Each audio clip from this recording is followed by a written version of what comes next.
ಈ ಕಾರ್ಯಕ್ರಮದ ಪ್ರಾಯೋಜಕರು ಜೈನ್ ಇರಿಗೇಷನ್ ಸಿಸ್ಟಮ್ಸ್ ಲಿಮಿಟೆಡ್, ಜಾಗತಿಕ ತುಂತುರು ಮತ್ತು ಹನಿ ನೀರಾವರಿ ಉಪಕರಣಗಳ ಉತ್ಪಾದಕರು, ಬೇಸಾಯ ತಂತ್ರಜ್ಞಾನ ನಿರೂಪಕರು ಹಾಗೂ ರೋಗರಹಿತ ಟಿಶ್ಯೂ ಕಲ್ಚರ್ ಗಿಡಗಳು, ಕ್ಯಾಡ್ಬರೀಸ್, ಕೋಕೋ ಬೆಳೆಸಿ ಅಧಿಕ ಆದಾಯ ಗಳಿಸಿ, ಹಾಗೂ ಸ್ಟಿಲ್ ಇಂಡಿಯಾ, ಸ್ಟಿಲ್ ಉಪಕರಣಗಳು ತನ್ನಿ ಪರಿವರ್ತನೆ. ವೀಕ್ಷಕರೇ ನಮಸ್ಕಾರ. ಇವತ್ತಿನ ಜ್ಞಾನಿ ವಿಜ್ಞಾನಿ ಕಾರ್ಯಕ್ರಮಕ್ಕೆ ತಮಗೆ ಸ್ವಾಗತ. ಇವತ್ತು ನಮ್ಮ ಕಾರ್ಯಕ್ರಮದಲ್ಲಿ ಒಬ್ಬ ವಿಶೇಷ ಅತಿಥಿ ಸೇರ್ಕೋತಾ ಇದ್ದಾರೆ. ಇವರು ಸೆಂಥಿಲ್ ಕುಮಾರನ್ ಅಂಥೇಳಿ. ಇವರು ಮೂಲತಃ ತಮಿಳುನಾಡವರು. ಕರ್ನಾಟಕದಲ್ಲಿ ಅವರದ್ದು MSc ಅಗ್ರಿಕಲ್ಚರನ್ನು ಓದಿದರು, ಹಾಗಾಗಿ ಕನ್ನಡ ಬರುತ್ತೆ. ಆಮೇಲೆ ಇವರು ಜಗತ್ತಿನ ಹಲವಾರು ದೇಶಗಳಲ್ಲಿ, ನಾವು ಹೆಸರು ಕೇಳಿದಷ್ಟು ದೇಶದಲ್ಲಿ ಅವರು ಓಡಾಡಿದ್ದಾರೆ. ಅಲ್ಲಿ ಈಗ ಮೂಲತಃ ಅವರು ಅಂತಾರಾಷ್ಟ್ರೀಯ ಪುಷ್ಪ ಕೃಷಿ ತಜ್ಞರು ಮತ್ತು ಸಲಹಾಗಾರರು.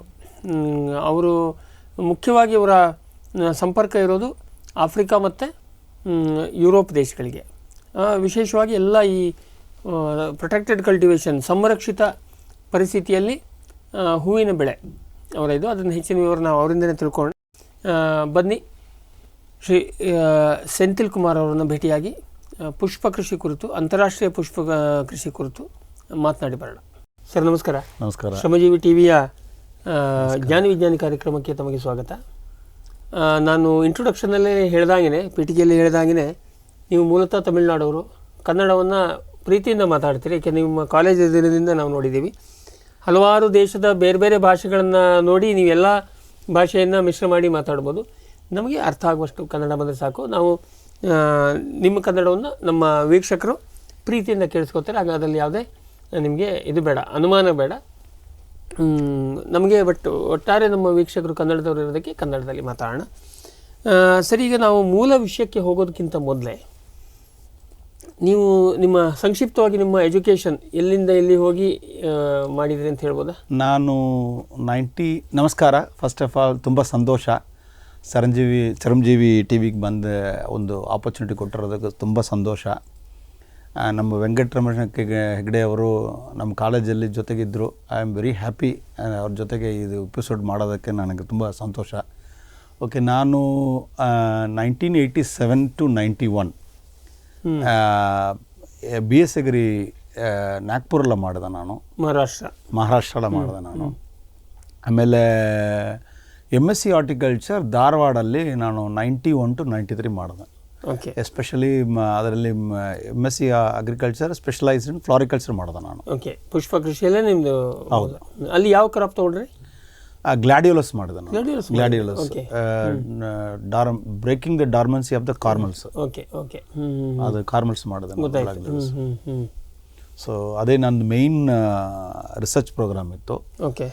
ಅದಾಗಿದ ಮೇಲೆ ನನಗೆ ಥೀಸಿಸ್ ಸಬ್ಮಿಟ್ ಮಾಡಿದ ಮೇಲೆ ನಮ್ಮದು ಯೂನಿಕಾರ್ನ್ ಅಗ್ರೋ ಸೀಡ್ಸ್ ಅಂತ ಒಂದು ಗೋದ್ರೇಜ್ ಗ್ರೂಪ್ ಕಂಪನಿಯಲ್ಲಿ 1 ವರ್ಷ ಸೀಡ್ ಪ್ರೊಡಕ್ಷನ್ ಕೆಲಸಕ್ಕೋಸ್ಕರ ನಾನು ಊಟಿಗೆ ಹೋಗಿದ್ದೆ. ನಾನು ಓಕೆ ಒಂದು 8 ತಿಂಗಳು ಕೆಲಸ ಮಾಡ್ತಾಯಿದ್ದೆ. ಆಮೇಲೆ 94 ಕೆನ್ಯಾದಲ್ಲಿ ಕೆಲಸ ಕಿನ್ಯಾದಲ್ಲಿ ಹೋದ್ರಿ. ಓಕೆ, ಕಿನ್ಯಾದಲ್ಲಿ ನೀವು ಈ ಪುಷ್ಪ ಕೃಷಿಗೆ ಹೋದ್ರಿ? ಹೌದು, ಪುಷ್ಪ ಕೃಷಿ. ಓಕೆ. ಆಮೇಲೆ ಕಿನ್ಯಾದಿಂದ ನೀವು ಏಕೆಂದರೆ ಭಾಳ ದೇಶ ಓಡಾಡಿದ್ರಿ, ಯಾವ ದೇಶಗಳನ್ನ? ಫಸ್ಟು ನಾನು ಕೆನ್ಯಾಲೇ ಫಸ್ಟ್ ನಾನು ಆವಾಗ ಫೀಲ್ಡ್ ಸ್ಟಾರ್ಟ್ ಆಯಿತು. ಇಡೀ ಫ್ಲಾರಿಕಲ್ಚರ್ ಇಂಡಸ್ಟ್ರಿ ಆವಾಗಲೇ ಸ್ಟಾರ್ಟ್ ಆಯಿತು. early 90s ಸ್ಟಾರ್ಟ್ ಆಯಿತು. ಓಕೆ. ಅವಾಗ ನಾನು ಎಂಟರ್ ಆಗಿರೋದು 94. So from India one of the first Indian to go ಅಲ್ಲಿ ಹೋಗಿರೋದು. ಆಮೇಲೆ ಅಲ್ಲಿಂದ ನಾವು ನಮ್ಮ ಗ್ರೂಪ್ ಕಂಪನಿಯಲ್ಲಿ ತಾಂಜಾನಿಯಲ್ಲಿ ಒಂದು ತಾಂಜಾನಿಯಲ್ಲಿ ಇತ್ತು, ಮೌಂಟ್ ಕಿಲಿಮಂಜಾರೋ ಕೆಳಗಡೆ ಒಂದು ಫಾರ್ಮ್ ಇತ್ತು. ಅಲ್ಲಿ ಸ್ವಲ್ಪ ದಿವಸ ಕೆಲಸ ಮಾಡಿದೆ. ಅದಾಗಿದ ಮೇಲೆ ಮತ್ತೆ ತಿರ್ಗಾ ಕೆನ್ಯಾ ಬಂದು ಸುಮಾರು ತೋಟಗಾರಿಕೆ ಹೂವು ಫಾರ್ಮಲ್ಲಿ ಕೆಲಸ ಮಾಡ್ತಾ ಇದ್ದೆ ನಾನು. ಆವಾಗ ಒಂದು 3 ವರ್ಷ ಎಲ್ಲ ಒಂದು farm from the scratch setup ಆಗಿದ ಮೇಲೆ ಮಾರ್ಕೆಟಿಂಗ್ಗೋಸ್ಕರ ನಾನು 98 ಯುಗಾಂಡಾಗೆ ಹೋದೆ ನಾನು. ಯುಗಾಂಡ ಅದು ನಂದು first I would say first marketing ಕೆಲಸ ಅದು. ಓಕೆ. ಬಟ್ ಎಲ್ಲದೂ ನಿಮ್ಮದು ಈ ಪುಷ್ಪ ಕೃಷಿಗೆ ಸಂಬಂಧಪಟ್ಟ? ಹೌದೌದು. ಅಲ್ಲಿ ಇರೋದೆಲ್ಲ ನೋಡಿದ್ರೆ ನಿಮಗೆ ಹೂವಿನ ಬೆಳೆಗಳು ಎಲ್ಲ ಹೂವು ಮ್ಯಾಕ್ಸಿಮಮ್ 99% ಹೂವಿನ ಇದೆ. ಉಗಾಂಡದಿಂದ ನೆಕ್ಸ್ಟ್ ನಿಮ್ಮ ಜರ್ನಿ? ಮತ್ತೆ ವಾಪಸ್ ನಾನು ಕೆನ್ಯಾಗೆ ಹೋಗ್ಬಿಟ್ಟು 2000ನಲ್ಲಿ 2001 ಒಂದು ಫ್ಲವರ್ ಫಾರ್ಮ್ಗೋಸ್ಕರ ಕೆಲಸ ಮಾಡಿದೆ ನಾನು ಕೆನ್ಯಾದಲ್ಲೇ. ಅಲ್ಲಿ ನಾವು ಆ ಫಾರ್ಮಲ್ಲಿ ನಾವು ಟೆಸ್ಕೋ ಸೈನ್ಸ್ಬರಿ ಲಂಡನ್ ಸೂಪರ್ ಮಾರ್ಕೆಟ್ಸ್ಗೋಸ್ಕರ ಬೊಕ್ಕೆ ಮಾಡ್ತಾ ಇದ್ವಿ ರೆಗ್ಯುಲರ್ ರೆಡಿಮೇಡ್. ಆವಾಗ 1 ವರ್ಷ ಅಲ್ಲಿ ಕೆಲಸ ಮಾಡಿದ ಮೇಲೆ ಮತ್ತೆ ನಾನು ಐ ವೆಂಟ್ ಬ್ಯಾಕ್ ಟು ಇದು ಮಾರ್ಕೆಟಿಂಗ್ ಹೋದೆ. ನಾನು ಸೇಮ್ ಕಂಪನಿ ಕರೆದಿದ್ರು ನನಗೆ. ಆವಾಗ ಅಲ್ಲಿಂದ ನಾವು ಕೆನ್ಯಾ, ತಾಂಜಾನಿಯಾ, ಯುಗಾಂಡ, ಇಥಿಯೋಪಿಯಾ ಎಲ್ಲ ಕಡೆನೂ ಪ್ರಾಜೆಕ್ಟ್ ಮಾಡೋಕ್ಕೋಸ್ಕರ ಇಥಿಯೋಪಿಯಾಗೆ ಹೋಗಿದ್ದೆ ನಾನು. ಆಮೇಲೆ ಇಥಿಯೋಪಿಯಾ ಹೋಗಿದ ಮೇಲೆ 2003ವರೆಗೆ ನಾನು ಆ ಕಂಪನಿಯಲ್ಲಿ ಕೆಲಸ ಮಾಡ್ತಾ ಇದ್ದೆ ಮಾರ್ಕೆಟಿಂಗಲ್ಲಿ. ಆವಾಗ ದೊಡ್ಡ ದೊಡ್ಡ ಕಂಪನಿಗಳು, ಫಾರ್ ಎಕ್ಸಾಂಪಲ್ ರಿಗ್ಜುವಾನು, ಎನ್ಜಾಝೆಡಾನು, ಇಂಥವು ಕಂಪನಿಗಳಿಗೆಲ್ಲ ಅಲ್ಲಿ ಪ್ರೊಡಕ್ಷನ್ ಸೆಂಟರ್ಸ್ ಇದಾವೆ, R&D ಸೆಂಟರ್ಸ್ ಟಾನ್ಸಾನಿಯಲ್ಲಿ ಇದಾವೆ. ಆಮೇಲೆ ಕೆಲವು ಕಟ್ಟಿಂಗ್ ಪ್ರಾಜೆಕ್ಟ್ಸ್ ಉಗಾಂಡಲ್ಲಿ ಇದಾವೆ. ಸೊ ಐ ವಾಸ್ ಕೋಆರ್ಡಿನೇಟ್ ಮಾಡ್ತಾ ಇದ್ದೆ. ಮತ್ತು ಇಥಿಯೋಪಿಯಲ್ಲಿ ವಿ ಡಿಡ್ ಅಲ್ಲಿನೂ ಒಂದು ಪ್ರಾಜೆಕ್ಟ್ ಮಾಡಿದ್ವಿ ಒಂದು ಫ್ರೆಂಚ್ ಕಂಪನಿಗೋಸ್ಕರ. ಆಮೇಲೆ 2003 2 ವರ್ಷ ನಾವೆಲ್ಲ ಹೊರಗೆ ಹೋಗುವಾಗ ನಾರ್ಮಲಿ ಕಾಂಟ್ರಾಕ್ಟಲ್ಲಿ ಕೆಲಸ ಮಾಡ್ತೀವಿ ನಾವು. ಅಂದರೆ 2 ವರ್ಷ ಕಾಂಟ್ರಾಕ್ಟಲ್ಲಿ ಕೆಲಸ ಮಾಡ್ತೀವಿ. ಆ ಥರ ಒಂದು ಇಂಡಿಯನ್ ಇಥಿಯೋಪಿಯನ್ ಜಾಯಿಂಟ್ ವೆಂಚರ್ಗೋಸ್ಕರ ಒಂದು ಹೂವು ಫಾರ್ಮ್ ಒಂದು ಸೆಟ್ ಮಾಡೋಕ್ಕೋಸ್ಕರ ಹೋದೆ ನಾನು. 2 ವರ್ಷ ಕಾಂಟ್ರಾಕ್ಟ್ ಮುಗಿದ ಮೇಲೆ ನಂದು ಸ್ವಂತ ಕನ್ಸಲ್ಟೆನ್ಸಿ ಕಂಪನಿ ಸ್ಟಾರ್ಟ್ ಮಾಡೋದು ಅಲ್ಲಿ ಇಥಿಯೋಪಿಯಲ್ಲಿ. ಈ ಬೇಸಿಕ್ಲಿ ಅದರಲ್ಲಿ project promotion, construction, supply, coordination ಮಾಡಬೇಕು. ಹೌದೌದು, ಮಾರ್ಕೆಟಿಂಗ್ ಬೇರೆ. ಸೊ ಈಗ ನೀವು ಇದನ್ನ ಏನು ಈಗ ಅಲ್ಟಿಮೇಟ್ಲಿ ನೀವು ಇಥಿಯೋಪಿಯಾದಲ್ಲಿ ನಿಮ್ಮ ಕನ್ಸಲ್ಟೆನ್ಸಿ ಕಂಪನಿ ಮಾಡಿದ್ರಿ. ಬಟ್ ಈಗ ಬಹುಶಃ ಕರೋನಾ ಬಂದಮೇಲೆ ನೀವು ಭಾರತದಿಂದನೇ ಅದನ್ನು ಹೌದು. ದೆನ್ ಆವಾಗ 2005 ಹಿಡಿದು ಆವಾಗಂದು ನಂದು ರಿಯಲ್ ಜರ್ನಿ ಸ್ಟಾರ್ಟ್ ಆಯಿತು. ಪ್ರಯಾಣ ಜಾಸ್ತಿ ಆಯಿತು ಆವಾಗಂದು. ನಾರ್ಮಲಿ ಪ್ರತಿ ವರ್ಷ ನಾವು ಇಂಟರ್ನ್ಯಾಷನಲ್ ಆರ್ಟಿಕಲ್ಚರ್ ಶೋ ನಡೀತಾ ಇರ್ತದೆ ಆಮ್ಸ್ಟರ್ಡಾಮಲ್ಲಿ, ನೆದರ್ಲ್ಯಾಂಡ್ಸ್. ಅದಕ್ಕೆ ನಾವು ಪ್ರತಿ ವರ್ಷ ಹೋಗ್ತೀವಿ. ಅಲ್ಲಿಂದ ನಮ್ಮ ಸ್ಪ್ಯಾನಿಷ್ ಕಂಪನಿ ಹೆಡ್ ಆಫೀಸ್ ಇರೋದು ನಾರ್ತ್ ಸ್ಪೇನ್ಲಿದ್ದಾವೆ. ಸೊ ಅಲ್ಲಿನೂ ಸ್ಪೇನಿಗೆ ಹೋಗ್ತೀವಿ ನಾವು ಪ್ರತಿ ವರ್ಷ. ಕೆಲವು ಟೈಮ್ ಜರ್ಮನಿ ಹೋಗ್ತೀವಿ. ನಾವೆಲ್ಲ ಕೇರ್ ಮಾರ್ಕೆಟಿಗೆ ಹೋದಂಗೆ ನೀವು ಯುರೋಪಿಗೆ ಹೋಗಿ ಬರ್ತೀರಿ? ಏನಿಲ್ಲ, ಬಟ್ ಇದು ಒಂದೇ ಜಸ್ಟ್ ಬಟ್ ಅದಕ್ಕೆ ಕೆಲಸಕ್ಕೋಸ್ಕರ ಹೋಗ್ತಾ ಇರ್ತೀವಿ ಅಷ್ಟೇ. ಯಾಕಂದ್ರೆ ಇದು ಇಂಟರ್ನ್ಯಾಷನಲ್ ಮಾರ್ಕೆಟ್ ನೀವು ನೋಡಿದ್ರೆ ಹೂವಲ್ಲಿ ನೆದರ್ಲ್ಯಾಂಡ್ಸೇ ನಂಬರ್ 1. ಒಟ್ಟಾರೆಯಾಗಿ ಯಾವ ಹೂವು 1, 2, 3, 4, 5 ಬರುತ್ತೆ? ನಾರ್ಮಲಿ ಗುಲಾಬಿ ನಂಬರ್ 1. ಹೌದು, ಎಲ್ಲ ಕಡೆ. ಎರಡನೇ ಕಾರ್ನೇಷನ್ ಬರ್ಬೋದು, ಕ್ರೈಸಾಂಥೆಮಮ್ ಬರ್ಬೋದು. ಕಾರ್ನೇಷನ್ ಮತ್ತೆ ಸೇವಂತಿಗೆ. ಇದೆಲ್ಲ ನೀವು ಈಗ ಹೇಳ್ತಾ ಇರೋದು, ನಾವು ಮಾತಾಡ್ತಾ ಇರೋದು ಪ್ಲಾಸ್ಟಿಕ್ ಮನೆಯಲ್ಲಿ ಬೆಳೆಸುವಂಥ, ಅಂದರೆ ಕಂಟ್ರೋಲ್ಡ್ ಕಂಡೀಷನಲ್ಲಿ ಎಲ್ಲ ಮಾಡುವಂಥ, ಪ್ರೊಟೆಕ್ಟೆಡ್ ಕಲ್ಟಿವೇಷನಲ್ಲಿ ಮಾಡುವಂಥ ಹೂಗಳು. ಇದು ನಾವು ಓಪನ್ ಫೀಲ್ಡಲ್ಲಿ ಬೆಳೆಯೋದು ನಾವು ಮಾತಾಡ್ತಾ ಇಲ್ಲ. ಕ್ರೈಸಾಂಥೆಮಮ್ ಓಪನ್ ಫೀಲ್ಡ್ ಬೆಳೆಸ್ಬೋದು. ಬಟ್ ಈಗ ನೀವು ಹೇಳಿದ್ದು ಈ ನಂಬರ್ 2 ಅಂದರೆ ಇದರಲ್ಲಿ. ಓಕೆ, ಈಗ ಕಾರ್ನೇಷನ್ ಇದೆ ಮತ್ತು ಸೇವಂತಿಗೆ ಇದೆ, chrysanthemum.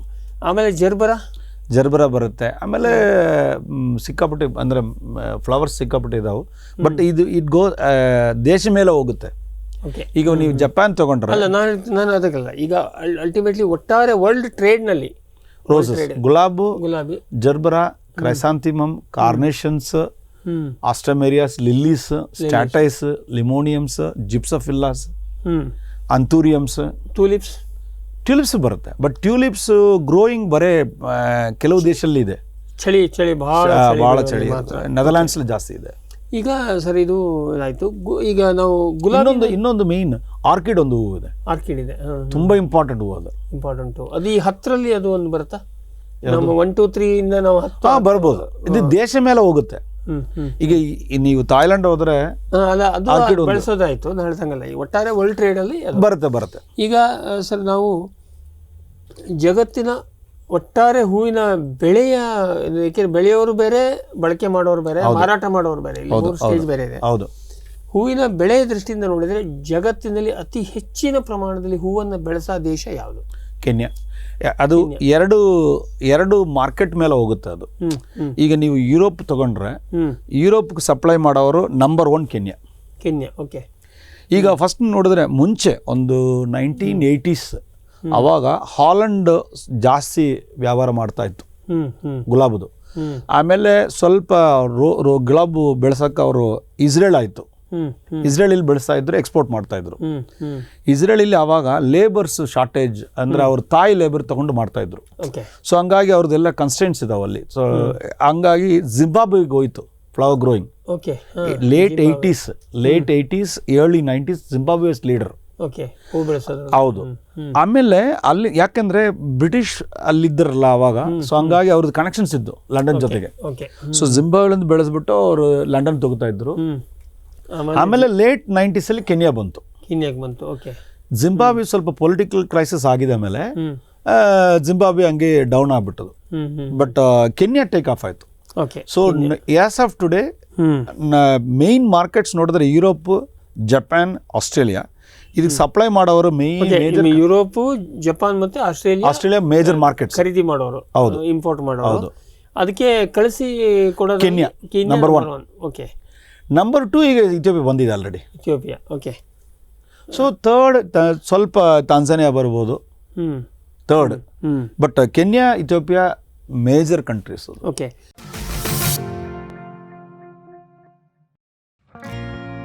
Jain irrigation systems limited ಭಾರತದ ಹನಿ ನೀರಾವರಿ ತಂತ್ರಜ್ಞಾನದ ಪ್ರಥಮ ಪ್ರವರ್ತಕ, ಜಗತ್ತಿನ ಅತಿ ದೊಡ್ಡ ಸ್ಪ್ರಿಂಕ್ಲರ್ಸ್ ಉತ್ಪಾದಕ ಕಂಪನಿ. ಸಂರಕ್ಷಿತ ಕೃಷಿಯಲ್ಲಿ ಹಸಿರು ಮನೆಗಾಗಿ ಮಿಸ್ಟರ್, ಫಾಗರ್, ಫ್ಯಾನ್ ಮತ್ತು ಪ್ಯಾಡ್ ಹಾಗೂ ನೆರಳು ಮನೆ, ಸ್ವಯಂ ಚಾಲಿತ ನೀರಾವರಿ ವ್ಯವಸ್ಥೆ ಮತ್ತು ರಸಾವರಿ ತಂತ್ರಜ್ಞಾನ. ಕೃಷಿಯಲ್ಲಿ ನೀರಿನ ಸಮರ್ಪಕ ಬಳಕೆ ಹಾಗೂ ಉಳಿತಾಯಕ್ಕೆ ಮತ್ತೊಂದು ಹೆಸರು ಜೈನ್. ಕ್ಯಾಡ್ಬರಿ ಚಾಕೊಲೇಟಿನ ಮೂಲ ಅಂಶ ಕೋಕೋ. ನಿಮ್ಮ ಆದಾಯ ದ್ವಿಗುಣಕ್ಕೆ ಕೋಕೋ ಒಂದು ಉತ್ತಮ ಬೆಳೆ. ಅಂತರ ಬೆಳೆ, ಏಕ ಬೆಳೆಯಾಗಿ ಕರ್ನಾಟಕದೆಲ್ಲೆಡೆ ಕೋಕೋ ಬೆಳೆಯಬಹುದು. ಹೈಬ್ರಿಡ್ F1 ಗಿಡಗಳ ಪೂರೈಕೆ ಮತ್ತು ಕೋಕೋ ಬೀಜ ಖರೀದಿ ಕ್ಯಾಡ್ಬರಿಯಿಂದ. ಲಕ್ಷಾಂತರ ಎಕರೆ ಬೆಳೆ ವಿಸ್ತರಣೆಗೆ ಇದೇ ಅವಕಾಶ. ಈ ಸದಾವಕಾಶವನ್ನ ಸದ್ಬಳಕೆ ಮಾಡಿಕೊಳ್ಳಿ.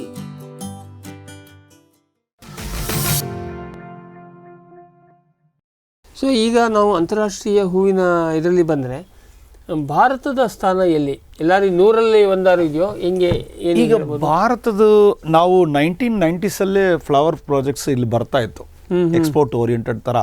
1990s ಅಲ್ಲಿ ಟಾಟಾ ಓರಿಯೆಂಟಲ್ ಫಾರ್ಮ್ ಒಂದು ಬಂತು.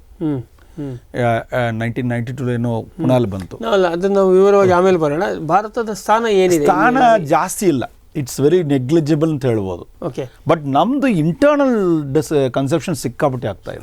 ಅದು ಜನರ ಜೀವನ ಮಟ್ಟ ಹೆಚ್ಚಾದ. ಬಟ್ ಆದ್ರೂ ವ್ಯಾಲೆಂಟೈನ್ಗೋಸ್ಕರ we are doing subsequent good amount of exports ನಡೀತಾ ಇದೆ. ಹೊರದೇಶಕ್ಕೆ ವ್ಯಾಲೆಂಟೈನ್ ಡೇ ದೊಡ್ಡ ಪ್ರಮಾಣಕ್ಕೆ, ಇಲ್ಲ ಅಂದ್ರೆ ಬಹಳ ಇದು ನಮ್ಮ ಲೆಕ್ಕಕ್ಕೆ ತಗೊಳ್ಳುವಷ್ಟು ಇಲ್ಲ. ಒಂದು ದೇಶಕ್ಕೆ ಜಾಸ್ತಿ ಮಾಡ್ತಾ ಇದ್ವಿ ನಾವು, ಅದು ನ್ಯೂಜಿಲೆಂಡ್. ಓಕೆ. ಯಾಕಂದ್ರೆ ನ್ಯೂಜಿಲೆಂಡ್ ರೂಲ್ಸ್ ಪ್ರಕಾರ ಬೇರೆ ದೇಶವು ಹೋಗಕ್ಕೆ ಚಾನ್ಸ್ ಇಲ್ಲ ಅಲ್ಲಿ. ಓಕೆ. ಓಕೆ. ಸೊ ಹಂಗಾಗಿ ಇಂಡಿಯನ್ ರೋಸಸ್ ಹೋಗ್ತಾ ಇದೆ. ಓಕೆ. ಏನಿವೆ ಅದನ್ನು ನಾವು ಆಮೇಲೆ ಮತ್ತೆ ಬರೋಣ. ಸರಿ, ಈಗ ನೀವು ಆಫ್ರಿಕಾ ದೇಶಗಳು ನಮ್ಮ ಮೇಲ್ನೋಟಕ್ಕೆ ಭಾರತದಲ್ಲಿ ಕೂತು ನೋಡಿದಾಗ ಏನನ್ಸುತ್ತೆ, ಇವೆಲ್ಲ ಒಂಥರ ಹಿಂದುಳಿದ ದೇಶಗಳು, ಇಲ್ಲಿ ತಂತ್ರಜ್ಞಾನ ಕಡಿಮೆ, ಜನರ ಕೈಯಲ್ಲಿ ದುಡ್ಡಿಲ್ಲ ಹೇಳುವಂಥ ಒಂದು ಕಲ್ಪನೆ ಸಾಮಾನ್ಯವಾಗಿ ಇದೆ. ಯುರೋಪ್ ಅಂದರೆ ಭಾಳ ಮುಂದುವರೆದವರು ಹೆಂಗಿದೆ, ಹಾಗೆ ಆಫ್ರಿಕಾ ಅಂದರೆ ಹಿಂದುಳಿದವರು ಅಂತ ನಮಗೊಂದು ಕಲ್ಪನೆ ಇದೆ. ಈಗ ಈ ಪುಷ್ಪೋದ್ಯಮ ಅಲ್ಲಿ ಆಫ್ರಿಕಾದಲ್ಲಿ ಇಷ್ಟು ಬೆಳೆಯೋದಕ್ಕೆ ಏನು ಕಾರಣ ಇರ್ಬೋದು? ಮೇಯ್ನು ನಮ್ಮ ಭೂಮಧ್ಯ ರೇಖಾ ಅದು ಒಂದು ಇಂಪಾರ್ಟೆಂಟ್ ರೋಲ್ ಪ್ಲೇ ಮಾಡ್ತಾ ಇದೆ. ಓಕೆ. ಭೂ ಮಧ್ಯ ರೇಖೆ ಅಂದರೆ ಉಷ್ಣತೆ ಕಾರಣಕ್ಕೆ ಏನಕ್ಕೆ? ಯಾಕೆಂದರೆ ಅಲ್ಲಿ ಹೈ ಆಲ್ಟಿಟ್ಯೂಡ್ ಜಮೀನ್ಸ್ ಇದಾವೆ, ಅಂದರೆ ಹೆಚ್ಚು ಎತ್ತರ ಪ್ರದೇಶ, ಸಮುದ್ರ ಮಟ್ಟದಿಂದ ಎತ್ತರ ಪ್ರದೇಶ. ಸೊ ಹಂಗಾಗಿ ನಿಮಗೆ ಕ್ಲೈಮೇಟ್ಸ್ ನೋಡಿದ್ರೆ ನಮ್ಮ ಕುನ್ನೂರ್ಲಿಂದ ಹಿಡಿದು ಊಟಿ ಥರ ಆ ಥರ ಕ್ಲೈಮೇಟ್ಸ್ ಇದಾವೆ ಅಲ್ಲಿ. ಓಕೆ. ಎಲ್ಲಿ? ಆಫ್ರಿಕಾದ ಭಾಳ ಜಾಗದಲ್ಲಿ, ಅಂದರೆ especially Kenya, Tanzania, Uganda, Ethiopia. Okay. ಇದಿಷ್ಟು ಬೆಲ್ಟಲ್ಲಿ ಹೈ ಆಲ್ಟಿಟ್ಯೂಡ್ ಜಮೀನ್ಸ್ ಇದಾವೆ. ಅಂದರೆ ನಮ್ಮ ಊಟಿ ಥರ ಎತ್ತರ ಪ್ರದೇಶಗಳಿದೆ. ನೈಸರ್ಗಿಕವಾಗಿ ತಂಪಿರುತ್ತೆ. ಆಮೇಲೆ ಟೆಂಪರೇಚರ್ಸ್ ಕಡಿಮೆ ಇರುತ್ತೆ. ಎಷ್ಟಿರುತ್ತೆ ಆವರೇಜ್ ಡಿಪೆಂಡ್ಸ್ ಆನ್ ಇದು ಆಲ್ಟಿಟ್ಯೂಡ್ ಮೇಲೆ. ನೈಟ್ 30, 31, 33 ಹಂಗೆ ಹೋಗುತ್ತೆ average. Night almost like 10 to 15 degree centigrade ಬರುತ್ತೆ. 15ರಿಂದ 30 ಡಿಗ್ರಿ 35 ಡಿಗ್ರಿ ಒಳಗೆ ಉಷ್ಣತೆ ಇರುತ್ತೆ. ಹೌದು. High altitude. ಈಗ ನೀವು ಹೇಳುವಂಥ ಈ ಹೂವಿನ ಕಂಪನಿಗಳೆಲ್ಲ ಆ ಆಲ್ಟಿಟ್ಯೂಡ್ ಪ್ಲೇಸ್ಗಳಿದ್ದಾವೆ. ಹೌದು. ಓಕೆ. ಓಕೆ. ಸೊ ಹಾಗಾಗಿ ನೈಸರ್ಗಿಕವಾಗಿ ಅವರಿಗೆ ಅಲ್ಲಿ ಒಂದು ಇನ್ನೊಂದು ಇದು ಫ್ರಮ್ ದ ಸನ್ಶೈನ್, ಸೂರ್ಯಂದು ಹತ್ರ ಇದೆ, ಬಿಕಾಸ್ ಆಫ್ ದ ಬ್ಲೂಮತಿ ರೇಗ ಲೈಟ್ ಚೆನ್ನಾಗಿ ಬರುತ್ತದೆ, ಬಿಸಿಲು ಬೆಳಕು ಚೆನ್ನಾಗಿ, ಬೆಳಕು ಬಿಸಿಲಿಲ್ಲ, ಬೆಳಕು ಬರುತ್ತೆ, ಬೆಳಕು ಬೇಕು, ಲಕ್ಸ್ ಜಾಸ್ತಿ ಇರ್ತದೆ, ಬೆಳಕಿನ ಪ್ರಮಾಣ ಹೆಚ್ಚು. ಸೊ ಹಂಗಾಗಿ ಮಣ್ಣು ಒಳ್ಳೆ ಮಣ್ಣು, ಫೆರ್ಟಿಲಿಟಿ ಜಾಸ್ತಿ ಇರ್ತದೆ. ಓಕೆ, ಅಲ್ಲಿ ಮಣ್ಣು ಸಾಮಾನ್ಯವಾಗಿ ಸಾಯಿಲ್ pH ದೃಷ್ಟಿಯಿಂದ ಹೋದರೆ ನ್ಯೂಟ್ರಲ್ ಇರುತ್ತೆ. ಕೆಲವು ಪ್ಲೇಸಲ್ಲಿ ಸ್ವಲ್ಪ ಜಾಸ್ತಿ ಹೆಚ್ಚು ಕಡಿಮೆ ಆಗ್ಬೋದು, ಬಟ್ ನಾವು ಅಡ್ಜಸ್ಟ್ ಮಾಡ್ತೀವಿ. ಅದಷ್ಟು ನಾರ್ಮಲ್ ಆಗಿ very good soils, fertile soils 6.5, 7 ಆ ಥರ ಇರುತ್ತೆ. ಕೆಲವು ಪ್ಲೇಸಲ್ಲಿ we have to add something, but ಅದು ಅಡ್ಜಸ್ಟ್ ಮಾಡಿ. ಎಲ್ಲ ಹೆಚ್ಚು ಕಪ್ಪು ಮಣ್ಣ ಕೆಂಪು ಮಣ್ಣ ಡಿಪೆಂಡ್ಸ್ ಆನ್. ಇದು ಏನಾಗಿದೆ, ಎಲ್ಲ ರಿಫ್ಟ್ ವ್ಯಾಲಿ ಅಂತ ಅಂತೀವಿ ಏರಿಯಾ. ರಿಫ್ಟ್ ವ್ಯಾಲಿ ಅಂದರೆ ಕಂಪ್ಲೀಟ್ ನಮ್ಮ ವೆಸ್ಟರ್ನ್ ಘಾಟ್ಸ್ ಥರ. ಓಕೆ, ಆ ರಿಫ್ಟ್ ವ್ಯಾಲಿಯಲ್ಲಿ ನೀವು ನೋಡಿದ್ರೆ ಒಂದು ಕಂಟಿನ್ಯೂಸ್ 2000 ಕಿಲೋಮೀಟರ್ಸ್ ಫ್ರಮ್ ಇಥಿಯೋಪಿಯಾದಿಂದ ಹಿಡಿದು ಟಾಂಜಾನಿಯಾ, ಕೆನ್ಯಾ, ತಾಂಜಾನಿಯಾ, ಅದೆಲ್ಲ ರಿಫ್ಟ್ ವ್ಯಾಲಿ ಝೋನ್. ಅಲ್ಲಿ ವಾಲ್ಕನೋ ಎರಪ್ಷನ್ ಆಗಿ ಅಲ್ಲಿಂದ ಲಾವಾ ಹೊರಗೆ ಬಂದಿರುತ್ತೆ ಸುಮಾರು ಮಿಲಿಯನ್ಸ್ ಆಫ್ ಇಯರ್. ಹಂಗಾಗಿ ಆ ಲಾವಾ ಬಂದ ಮೇಲೆ ಆ ಮಣ್ಣುಗಳೆಲ್ಲ ಒಳ್ಳೆ ಫೆರ್ಟಿಲಿಟಿ ಸಾಯಿಲ್ ಅದು. ಹಂಗಾಗಿ ಮಣ್ಣಿಗೆ ಹೌದು, ಅದೊಂದು ರೀತಿ, ಅದೊಂದು ರೀಸನ್. ಆಮೇಲೆ ಮಳೆ ಪ್ರಮಾಣ, ಮಳೆ ವೆಲ್ ಸ್ಪ್ರೆಡೆಡ್. ಅಂದರೆ ಕೆನ್ಯಾಲ್ಲಿ March April heavy rains. Okay, heavy rains ಅಂದರೆ 600, ಡಿಪೆಂಡ್ಸ್ ಆನ್ ದ ಲೊಕೇಶನ್. ಒಂದು 600 ಮಿಲಿಮೀಟರ್ 700 ಮಿಲಿಮೀಟರ್ ಬರುತ್ತೆ ಏಪ್ರಿಲ್ ಮೇದಲ್ಲಿ. ಹೌದು. ಆಮೇಲೆ ಶಾರ್ಟ್ ರೈನ್ಸ್ ಅಕ್ಟೋಬರ್ ನವಂಬರಲ್ಲಿ ಒಂದು 200, 300 ಡಿಪೆಂಡ್ಸ್ ಆನ್ ದ ಲೊಕೇಶನ್. ಕೆಲವು ಪ್ಲೇಸಲ್ಲಿ ಟೋಟಲ್ ಆಲ್ ಟುಗೆದರ್ 800 ಸಿಗ್ಬೋದು ಅಷ್ಟೇ. ಗ್ರೌಂಡ್ ವಾಟರ್ ಲೆವೆಲ್ ಚೆನ್ನಾಗಿದೆ, ಇನ್ನೂ ಹಾಳು ಮಾಡಿಲ್ಲ. ಬೋರ್ವೆಲ್ ಇನ್ನೂ ಹಾಕಿಲ್ಲ ಜಾಸ್ತಿ ಜನಗಳು, ಈಗ ಆಗ್ತಾ ಇದ್ದಾರೆ. ಸೊ ಹಂಗಾಗಿ ನಿಮಗೆ ಎಲ್ಲ ಕಡೆನೂ ಚಿಕ್ಕ ಚಿಕ್ಕ ನದಿ ಥರ ಓಡುತ್ತದೆ. ಸೊ ಹಂಗಾಗಿ ಎಲ್ಲರೂ ಈ ಹೂವನ್ನು ಫಾರ್ಮ್ಗಳೆಲ್ಲ ಅವರು ನದಿ ಜೊತೆಗೇ ಹಾಕ್ಬಿಡ್ತಾರೆ. ನದಿ ಅಂದರೆ ಇಟ್ಸ್ ನಾಟ್ ನದಿ, ಆ್ಯಕ್ಚುಲಿ ಸ್ಮಾಲ್ ಸ್ಟ್ರೀಮ್ಸ್, ಹಳ್ಳ. ಅಲ್ಲಿ ಸ್ವೀಟ್ ವಾಟರ್ ಇರುತ್ತೆ, ಅದನ್ನೇ ಬಳಕೆ ಮಾಡ್ತಾರೆ. ಒಳ್ಳೆ ನೀರು ಒಳ್ಳೆ ಕ್ವಾಲಿಟಿ ಇರುತ್ತೆ. ಹೆಚ್ಚು ಆಲ್ಟ್ರೇಷನ್ ಮಾಡೋ ಅಗತ್ಯ ಬೀಳೋದಿಲ್ಲ. ಹೌದು. ಕೆಲವು ಜಾಗದಲ್ಲಿ ಸೋಡಿಯಂ ಜಾಸ್ತಿ ಇರುತ್ತೆ, ಅದಕ್ಕೆ ಈಗೆಲ್ಲ ರಿವರ್ಸ್ ಆಸ್ಮೋಸಿಸ್ ಹಾಕೊಂಡ್ಬಿಡ್ತಾರೆ. ಓಕೆ, ಆರೋ ಹಾಕೋತಾರೆ. ಒಂದೊಂದು ಪ್ರಾಜೆಕ್ಟ್ $1 ಲಕ್ಷ ಎಲ್ಲ ಖರ್ಚು ಮಾಡ್ತಾರೆ. ಓಕೆ, 2 ಲಕ್ಷ ಖರ್ಚು ಮಾಡ್ತಾರೆ. ಅಂದ್ರೆ ಓಕೆ, ನೀವು ಫ್ಲೋರಿಕಲ್ಚರ್ ಇದು ಕಾಸ್ಟ್ಲಿ ವ್ಯವಹಾರ ಇರೋದಕ್ಕೆ ನಿಮಗೆ ವರ್ಕೌಟ್ ಆಗುತ್ತೆ. ನೀವು ಆರೋ ಹಾಕೊಂಡು ಭತ್ತದ ಗದ್ದೆ ಮಾಡ್ತೀನಿ ಅಂತ ಹೇಳಕ್ಕೆ ಆಗಲ್ಲ. ಹೌದು, ನಾವೀಗ ಸಂದರ್ಭಕ್ಕೆ ಕೇಳೋಣ. ಈಗ ಸ್ವಲ್ಪ ವಿಷಯಾಂತರ ಮಾಡಿ, ನೀವು ಹೇಳಿದ ದೇಶಗಳು ಮುಖ್ಯವಾದ ಬೆಳೆಗಳು ಯಾವುದು? ಈಗ ನೀವು ಫ್ಲೋರಿಕಲ್ಚರ್ ಮರ್ತು ಬಿಡಿ, ಅದು ಬಿಟ್ಟು ಬೇರೆ ಬೆಳೆಗಳು ನೈಸರ್ಗಿಕವಾಗಿ ಯಾವುದಿದೆ? Main corn. ಓಕೆ, ಗೋವಿನ ಜೋಳ ಅದು ಊಟನೂ ಅದೇ ಅವ್ರದ್ದು. ಹೌದಾ? ಓಕೆ, ಗೋವಿನ ಜೋಳ ನಮ್ಮ ರಾಗಿ ಮುದ್ದೆ ಥರ ಅವರು ಗೋವಿನ ಜೋಳದಲ್ಲಿ ಒಂದು ಮುದ್ದೆ ಮಾಡ್ತಾರೆ. ಓಕೆ, ಅವ್ರ ಮೇನ್ ಊಟ ನೋಡಿದ್ರೆ ನಿಮ್ಮ ಇಡೀ ಆಫ್ರಿಕಾ ಊಟ ತಿನ್ನೋದು ಅವ್ರು ಗೋವಿನ ಜೋಳದ ಒಂದು ನಮ್ಮ ರಾಗಿ ಮುದ್ದೆ ಥರ ಮಾಡ್ತಾರೆ. ಆಮೇಲೆ ಅವರೆಲ್ಲ ಮಾಂಸ ತಿಂತಾರೆ ಎಲ್ಲರೂ, ಸುಮಾರು ಜನ ಎಲ್ಲ 99% ನಾನ್ ವೆಜ್ ತಿಂತಾರೆ. ಸಿಗುತ್ತೆ non veg? Mainly non veg ಬೀಫೇ ತಿಂತಾರೆ ಜಾಸ್ತಿ. ಅಫ್ಕೋರ್ಸ್ ಚಿಕನ್, ಕೋಳಿ, ಫಿಶು. ಲೇಕ್ ವಿಕ್ಟೋರಿಯಾ ಇಷ್ಟು ದೊಡ್ಡ ಲೇಕು, ಇದು ಲೇಕ್ ಇಲ್ಲ, ಅದು ಇಟ್ಸ್ ಸಮುದ್ರ ಥರ. ಅದು ಫ್ಲೈಟ್ 20 ಮಿನಿಟ್ಸ್ ತಗೊಳ್ತದೆ ಕ್ರಾಸ್ ಮಾಡೋದಕ್ಕೆ, ಅಷ್ಟು ದೊಡ್ಡ. ಯಾಕೆಂದರೆ ವೈಟ್ ನೈಲ್ ಅಲ್ಲಿಂದ ಸ್ಟಾರ್ಟ್ ಆಗುತ್ತೆ, ವೈಟ್ ನೈಲ್. ಸೊ ಆ ಏರಿಯಾದಲ್ಲಿ ಎಲ್ಲ ಮೇಯ್ಸೆ ಮಾಡ್ತಾ ಇದ್ದಾರೆ. ಆಮೇಲೆ ಓಕೆ, ಯಾರ್ಯಾರು ಅಫೋರ್ಡ್ ಮಾಡ್ತಾರೆ ಅವರೆಲ್ಲ ನಾನ್ ವೆಜ್ ತಿಂತಾರೆ. ಅದರ್ವೈಸ್ ಸುಕುಮಾವಿಕ್ಕಿಂತ ಒಂದು ಲೋಕಲ್ ಲೀಫಿ ವೆಜಿಟೇಬಲ್ ಇರ್ತದೆ. ಓಕೆ, ಟೊಮ್ಯಾಟೊ ಹಾಕ್ಬಿಟ್ಟು ನಮ್ಮ ಸಾಂಬಾರ್ ಥರ ಮಾಡಿ ತಿಂತಾರೆ ಅವರು, ಮುದ್ದೆ ಜೊತೆಗೆ. ಅದೇ ಅವ್ರದ್ದು ಮಾರ್ನಿಂಗ್ ಈವ್ನಿಂಗ್ ಅದೇ ಫುಡ್. ಓಕೆ, ಈ ನಮ್ಮ ಥರ ದೋಸೆ ಗೀಸೆ ವ್ಯವಹಾರ ಇಲ್ಲ? ಅದು ಇಥಿಯೋಪಿಯಲ್ಲಿ. ಇಥಿಯೋಪಿಯಲ್ಲಿ ತೆಫ್ ಅಂತ ಒಂದು ನಮ್ಮ ರೈಸ್ ಥರ ಇರ್ತದೆ. ಅದಕ್ಕೆ ಅವರು ನಮ್ಮ ಥರ ತೆಫ್ ಅಂತಾರೆ. ಅದು ಪ್ರಪಂಚದಲ್ಲಿ ಅದು ಒಂದೇ ದೇಶ ಬೆಳೆಸಿರೋದು ಈಗ. ಸೊ ಅದು ಜಸ್ಟ್ ನಮ್ಮ ರೈಸ್ ಥರ ಕಾಣ್ತದೆ. ಅದು ಚಿಕ್ಕದಾಗಿರ್ತದೆ, ಬಟ್ ಭಾಳ ಚಿಕ್ಕದಾಗಿರ್ತದೆ. ಅದಕ್ಕೆ ಅವರು ನಮ್ಮ ಥರನೇ ವೆಟ್ ಗ್ರೈಂಡ್ ಮಾಡಿ ಫರ್ಮೆಂಟೇಷನ್ ಮಾಡಿ ನೆಕ್ಸ್ಟ್ ಡೇ ದೋಸೆ ಮಾಡ್ತಾರೆ. ನಮ್ಮ ಥರನೇ ಪುಡಿ ಹಾಕ್ತಾರೆ, ಎಣ್ಣೆ ಹಾಕ್ತಾರೆ, ಪುಡಿ ಹಾಕ್ತಾರೆ. ಆಮೇಲೆ ಅವರು ನಮ್ಮ ಚಟ್ನಿ ಥರ ಬೇರೆ ಅವರು ನಾನ್ ವೆಜ್ ಚಟ್ನಿ ಮಾಡ್ಕೊಂಡ್ಬಿಡ್ತಾರೆ. ಅಂದರೆ ಚಟ್ನಿ ಇಲ್ಲ, ಕರಿ ಮಾಡ್ತಾರೆ. ಓಕೆ, ನಿಮ್ಮ ತಮಿಳುನಾಡಿನ ಟ್ರೈಕಲರ್ ಚಟ್ನಿ ಇಲ್ಲ? ಇದೆ ಸೇಮ್. ಓಕೆ, ಅದು ಕೇಸರಿ ಬಿಳಿ ಹಸಿರು ಸೇಮ್. ಸರ್, ಇದರಲ್ಲಿ ಇದು ನೀವು ಆಹಾರದ್ದು ಹೇಳಿದ್ರಿ, ಭತ್ತ ಬೆಳೆ ಕಡಿಮೆನಾ ಅಥವಾ ಭತ್ತ ತಿನ್ನೋದು ಕಡಿಮೆನಾ? ಅಕ್ಕಿ ಕಡಿಮೆ. ತಿಂತಾರೆ ಬಟ್ ಜಾಸ್ತಿ ಇಲ್ಲ. ಈ ನಮ್ಮ ಜೋಳ ರಾಗಿ ಇಲ್ಲ, ಜೋಳ ಇಲ್ಲ, ರಾಗಿ ಇಲ್ಲ, ನಾರ್ಮಲಿ ಮೇಯ್ಸ್. ಓಕೆ. ಆಮೇಲೆ ಈ ತೋಟಗಾರಿಕಾ ಬೆಳೆಗಳು ಯಾವುದಿದೆ ಈಗ ನೀವು ಹೂವಿನ ಬಿಟ್ಟು? ಬಾಳೆಹಣ್ಣು ಇದೆ, ಬಾಳೆಹಣ್ಣು ಎಲ್ಲ ಕಡೆನೇ ಇದೆ. ಆಮೇಲೆ ಕೆಲವು ದೇಶದಲ್ಲಿ ಈಸ್ಟ್ ಆಫ್ರಿಕಾ ನೋಡಿದ್ರೆ ತಾನ್ಸಾನಿಯಲ್ಲಿ ಕಾಜು ಇದೆ, ಸಿಕ್ಕಾಪಟ್ಟೆ ಇದೆ, ನ್ಯಾಚುರಲ್ ಆಗಿದೆ. ಓಕೆ. ಆಮೇಲೆ ಈಗ ತರಕಾರಿಗಳೆಲ್ಲ ಟೊಮ್ಯಾಟೊ, ಆನಿಯನ್ನು ಅದೆಲ್ಲ ಬೆಳೆಸ್ತಾರೆ. ಆಲೂ ಇದೆ, ಪೊಟ್ಯಾಟೊ ಮಾಡ್ತಾರೆ.